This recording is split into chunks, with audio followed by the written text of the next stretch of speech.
श्री स्वामी समर्थ. श्री स्वामी समर्थ.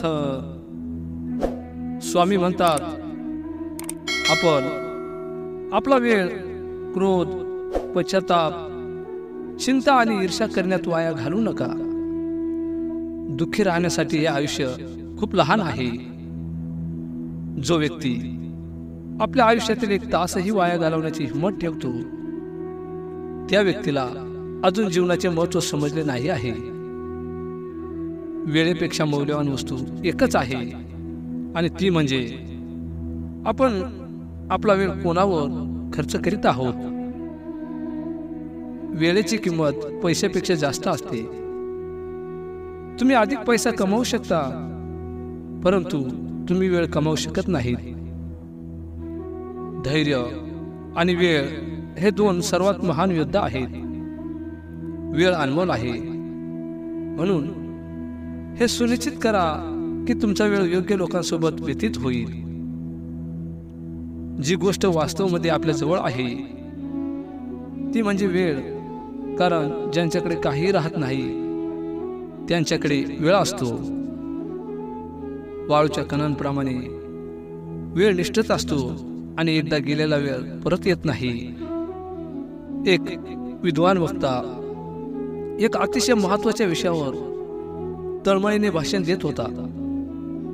मात्र श्रोत्यांची चुळबुळ सुरू होती. काही जण इकडे बघ, तर काही जण रस्त्यावर खेळणाऱ्या लहान मुलांकडे बघत होते.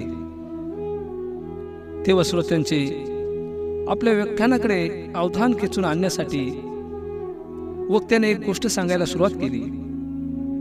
कथेची सुरुवात होताच जादूची कांडी फिरवल्याप्रमाणे सर्व श्रोते अतिशय सावधानपणे गोष्ट ऐकू लागली. वक्ता म्हणाला, एकदा एक देव, एक पाणसर्प आणि एक चिमणी हे तिघेही एकत्रितरित्या प्रवासाला निघाली. चालता चालता त्यांना वाटेत एक नदी लागली. मात्र चिमणीने ओढून पहिलं तीर गाठला. पाणसर्प पाण्यातून पोहत पोहत पलीकडे पोहोचला. बस इतकेच असे सांगून वक्त्याने आपल्या अर्धवट राहिलेले भाषण चालू केले. श्रोते आता जोरजोरात ओरडू लागले, अहो वक्ते महाशय, देवाच्या पुढे काय झाले? त्याने कशी काय नदी पार केली? त्या तिघांचे पुढे काय झाले? वक्त्याने शांतपणे उत्तर दिले, देवच तो.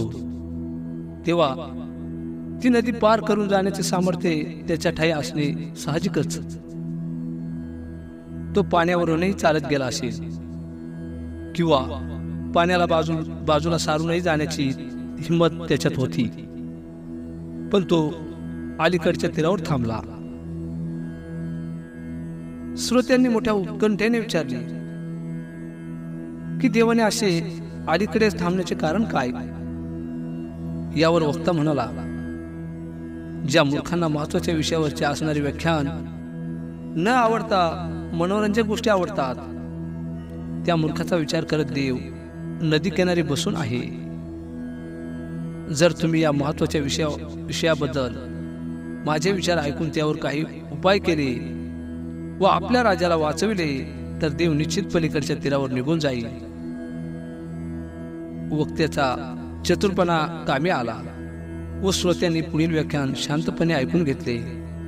दोस्तांनो, तात्पर्य असं आहे की काही वेळेस आपल्या चांगल्या व देशहिताच्या योजना लोकांच्या गळी उतरवण्यासाठी युक्ती प्रवृत्तीचा वापर करावाच लागतो.